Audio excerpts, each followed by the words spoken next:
Bugun sizlar bilan katta qozonda bilinchik tayyorlaymiz. Moskvada yurgan paytlarim juda ham orzu qilardim.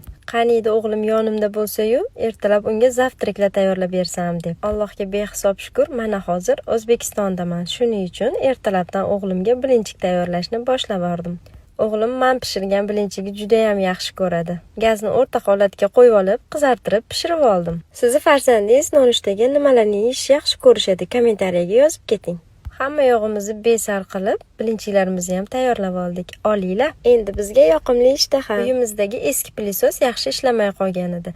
Remont qiladigan ustaxona topa olmadim. Shuning uchun yangi olib qo'ya qoldim. Sotuvchilar shu firmani rosa maqtashdi. Ishlatib ko'rib, yaxshi bo'lsa sizlarga ham tavsiya beraman. Doimgidek sizlar bilan chustlik bog'nucha bo'ldi.